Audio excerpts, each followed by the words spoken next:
So you may have noticed we've had a couple of technical difficulties this morning. This is our third take on this Facebook Live, so if anybody's out there watching us, don't mind the craziness.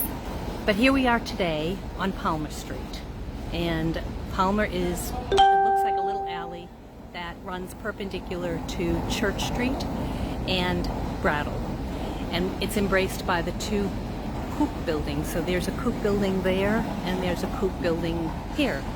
And as part of an ongoing art project that we're doing here on Palmer, we have a new installation by Bob Smith. And Smitty has Michelle the Blue Elephant. And we're really excited to meet with Bob and ask him about his inspiration for Michelle the Blue Elephant. Good morning, dear. Good morning, Denise. How are you? Good. Good. So tell us about Michelle and tell us about your work and what inspires you, please. Well, got inspired a long time ago, living in New Mexico doing art, and then coming back here and being involved with the Piano Dave's gallery and the Zeitgeist, and started making sculptures out of trash and found objects. But Michelle is the latest, and I'll show you what she really looks like underneath. There you go. I like to use these bamboo chairs and build a strong structure with rope and duct tape and nails and screws, and then the object come to form. Don't always know what it's going to come out like. I started out to make a mammoth, but as it was being made, people go by in my backyard and everyone's calling it an elephant. And then thought I'd almost leave it just as the structure, the skeleton, for once, because I've had a few of these creatures made. But decided to put all my old work dungarees on it, and a couple of neighbors gave me their dungarees as they saw it, and I needed for coverage. So anyway. You know what I love? I love that you just said dungarees. Yeah. Well, that's what we grew up calling. There you go. In elementary school, I wore dungarees, and my brothers and sisters said it was embarrassing. That was in Somerville. Anyway, but this is another piece I made. It's the moose with no name, and he's had a lifelong visit on the bike path in Davis Square. He's been attacked a couple of times. He looks a little different now. But Do you find that people mostly leave them alone? Public art can be a lightning rod for vandalism. And I always thought, well, if they didn't attack the art, what would they have attacked that day? Yes. Some person, some vulnerable person or something. But we repair them and just go along with it. Yeah. And sometimes it just is part of doing public art. You have to accept that that might happen. So when you asked me if I'd leave this here, I said, sure. And you asked me, what about it vandalized? And I said, that's the way it goes. Yeah.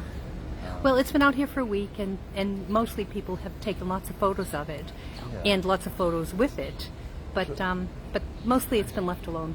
What surprised me about this is, after it was here, I found out that a blue elephant signifies something to the people in the mental health field.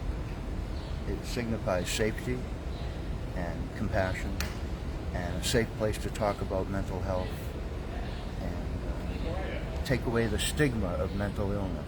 And my sister died last winter, and she was homeless.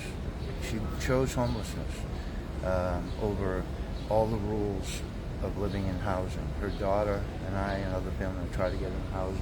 It never worked. She was a feisty advocate for the homeless and for young people. And when I found out that a blue elephant signifies that, I just had it there. Did she orchestrate this? Absolutely. So it's fun, Yeah. And building these things is fun. It's challenging. I collaborate with a lot of people. My friend Nick Winnigan, and Kyoko, and Martha Whitman.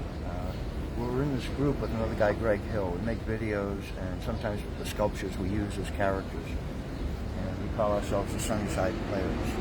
Nice. Sunnyside Ave, Arlington. Right behind my house is the wetland of Arlington. I have great neighbors that I think they actually love what I'm doing, and it's sort of like I have an outdoor studio. It's right there, my driveway. And I'm familiar with that location. In fact, We never know what to refer to it as, so my family call it the bayou. So if we say, we're going for a walk on the bayou, everybody knows where we're going, and we can look into your yard. And of course, I've seen your sculpture along the bike path just outside of Davis Square, and that has grown organically, hasn't it?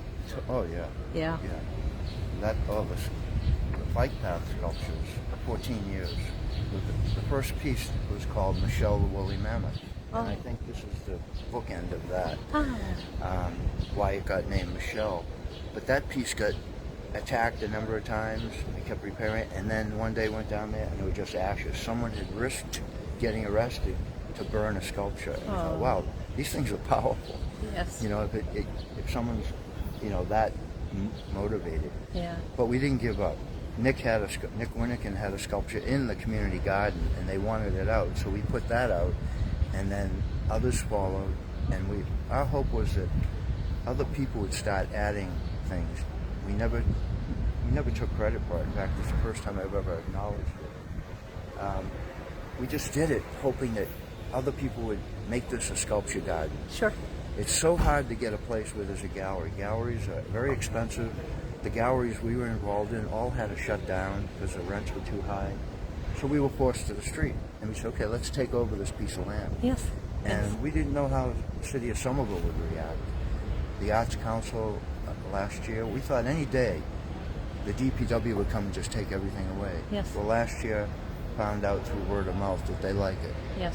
And so Somerville is a unique place. Would like to see these things just pop up organically everywhere. Yep. Sort of the spontaneous eruption of street art. Yeah, and non-juried art, all ages, all welcome. Look what we're going through, 4 years of hell, and now a pandemic. People have bent up emotion. There's a lot of art a lot of feelings to be expressed, and art is one way. Yes. Violence is another way. And preferably it's art a lot of over energy, violence. a lot of energy, and it should be directed into good places. So you have a partner in crime with this. Oh yeah, a number of them. And one Yes, is here. but one that's here. Good morning, Keiko. Hi, Denise. How are you? Good, thank you. So you've helped Smitty in this project. What is? Come this way. Yes, of course. I'm honored and have the pleasure of creating her droopy eyes, droopy starry eyes, Nice. with old paint brushes used as her eyelashes. Oh, I wondered what that was. Yeah. How clever. Another one. And then also the frame of the trunk that I used chicken wire that I had at home, and Smitty added the tube inside. Mm-hmm. I've also I do art of all sorts. I made the sign, Shell the Blue Elephant. And you also are responsible for something very special back here. Which often in the background, but I think it's because I paint, or I used to paint a lot.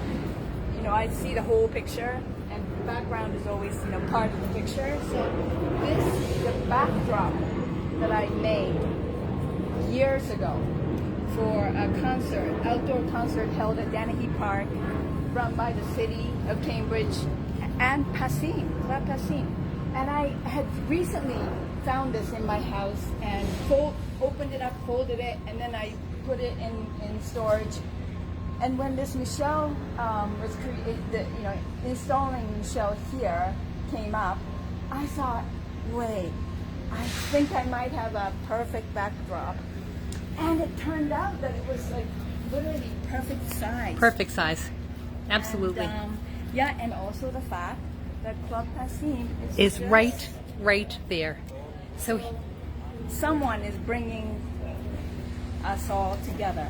the universe works. Yeah, I believe so. Yes, in very deliberate ways. So, this beautiful backdrop, here it is, fronting Passim, and is just a lovely part of this installation, and we couldn't be more pleased. And you do other things. You've done some chalk art here. I did a little bit. Well, Smitty and I our theme is be kind. Be kind to one another. Be kind to nice. those who are forgotten, those who are ignored. You know, just have kindness to each other. It makes a world of a difference. But my main thing right now is pottery. I work with clay, and but I've done all kinds of art all my life, and I really do believe in the power of art, you know, for yourself as well as for the world. So this is going to be really spontaneous. Jim. So across the street is Jim Worcester, who is the executive director for Club Passim. Jim, do you have one moment? We're doing some Facebook Live, and we have a great story about this backdrop that we want to share with you. Please do. So Kyoko, please explain to Jim. I worked with Paul Ryder at the city several years ago, maybe 10 closer, and made this backdrop for an outdoor concert he was organizing at Denton Park. That's beautiful. And it was run by a city. Yeah, we were doing things on Tuesday nights. Yes, Yeah. exactly. And Yeah. I had it. I kept it at my house. And this time I decided, this is perfect. Yeah. I brought it here. It's perfect size. And I'm so honored and feel like this is That's beautiful. It looks exactly like Dundee Park. It reminds me of the environment over there. So that's very pretty. thank you. Yeah, no, thank you too. That's beautiful. We're hoping to get those going again, if not this summer, next summer, when the city wants to rekindle that series. Great. Thanks. So there you have it, Jim. It made its way back to Palmer Street and you know, right here beside Passim. Thank you, Denise. Interesting how that works, isn't Really it? fun to see. Yes, I knew. And it was fun to see you. Just it was so spontaneous that you happened to be here, and we were doing this interview. And by the way, this is all Facebook Live, so there are no retakes, folks. There you go. Fantastic. Have a great day. So we're going to wrap it up with Smitty and Kyoko. And is there anything that you want to add to this? Oh, you want us to look inside to see the frame, of course. So there it is. Wow. So there's a beating heart inside there. Yeah, definitely. And those old bamboo chairs. So, Smitty, do you find that the work almost creates itself sometimes? Oh, totally. In fact, Nick is always talking about that. You start building something and the pieces tell you where to put them. And very rarely do you backtrack, you know, but once in a while I say, wait a second. Yep. But definitely, found objects, I'm sure since the time of Dada, where people just threw things together. It's a little different. You're trying to make a form. Like for Harley, the buffalo, I actually used a buffalo nickel. I'd hold it up to get the right shape. So it's a little different than just throwing things together, Yep. which a lot of Dada art is, and that has meaning in itself. But this is more taking those type of objects and actually trying to build something that has a form and people recognize it as something. I'm amazed that people see Harley, the wounded unicorn bison, he's a unicorn, but they see a buffalo. So there you go. Well, thank you, my friend. Thank you. Kyoko, thank you so much. We appreciate it. Thanks for inviting us and Michelle. You're welcome. She's been a joy, and we'll continue to. Maybe we can convince you to bring a friend sometime for yeah. Michelle. Alrighty. There's an armadillo coming. I love it. Thank you.